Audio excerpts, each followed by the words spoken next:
Where's God when things go wrong? When tragedy strikes?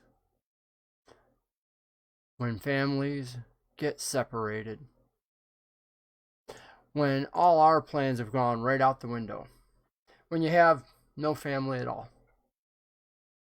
Where's God when life isn't at all what you expected it to be?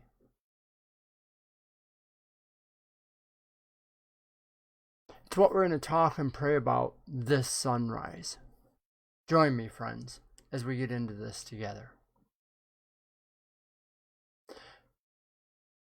Holy God, thank you for this morning. Thank you for bringing these individuals into this shepherd's morning where we can be together.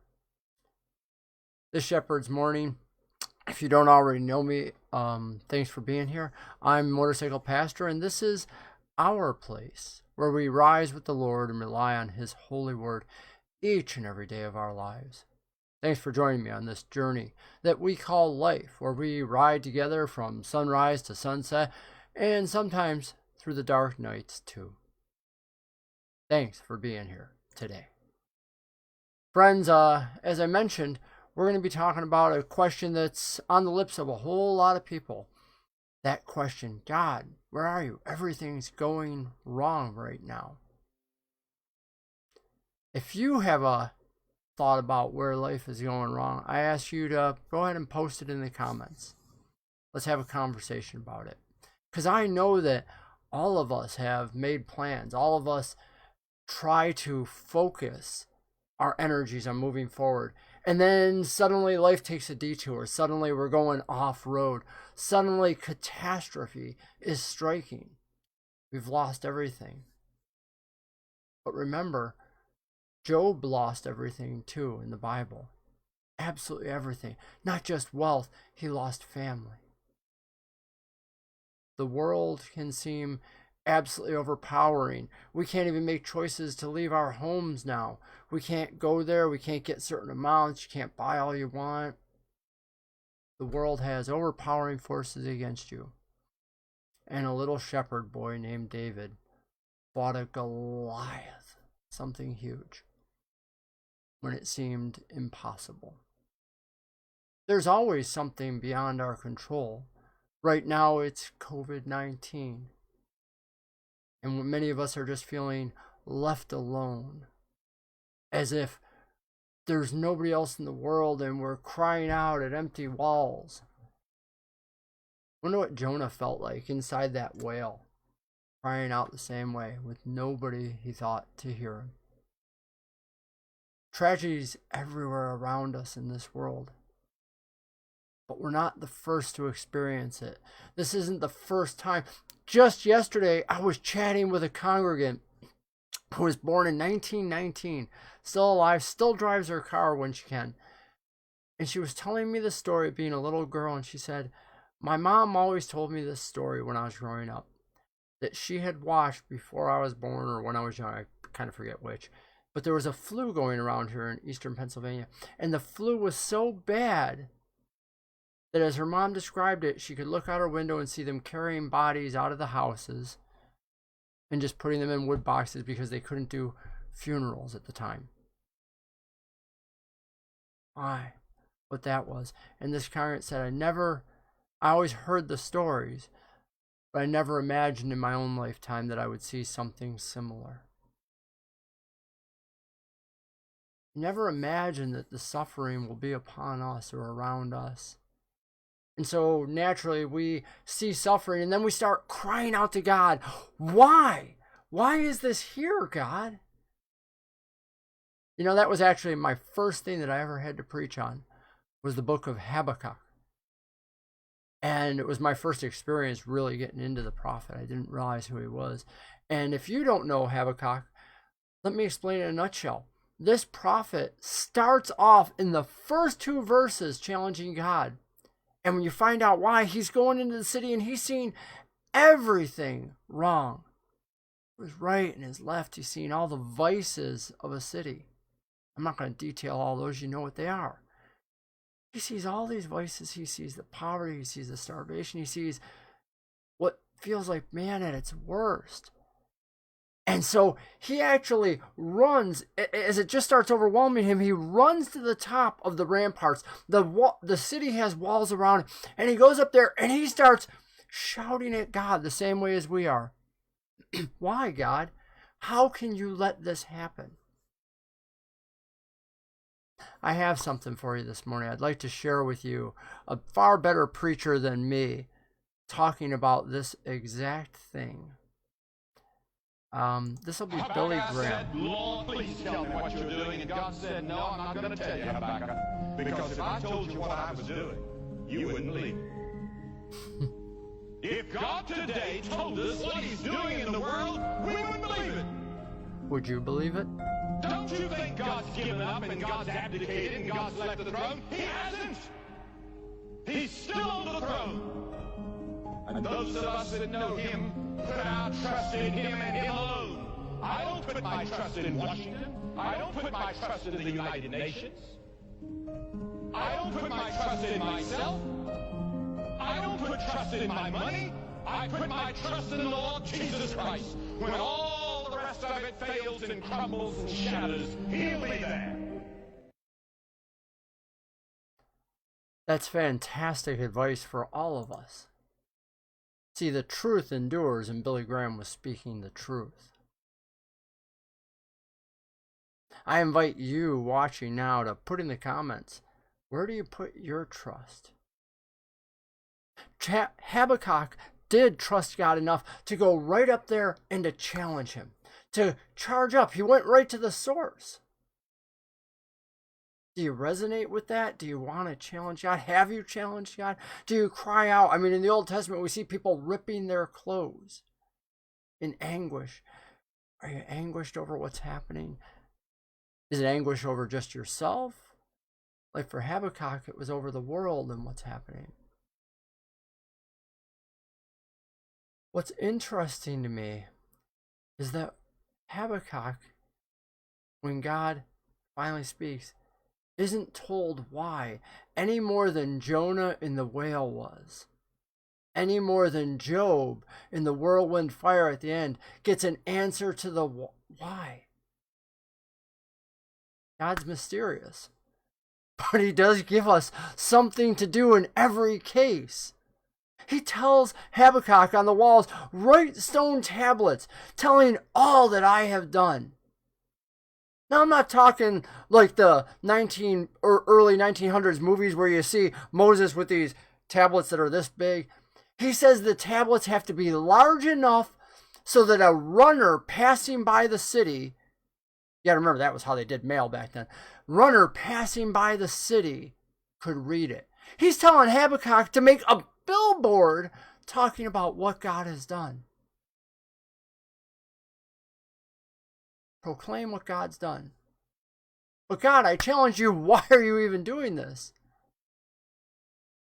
Maybe there's something we can take away from this. It's okay to cry out why. You don't have to feel guilty about that. Our God is a big and loving God. He's a Father. Come to him. Ask why. But our challenge of why doesn't change him, and it certainly isn't changing the world when we're just crying out. The world is changed when people know God. That's what he's saying. You have to share me with the world. God's faithful are actually called to share truth. Billy Graham was talking about truth.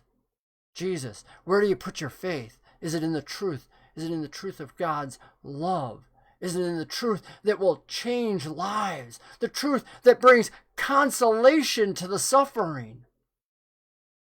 Is that the truth that you're sharing?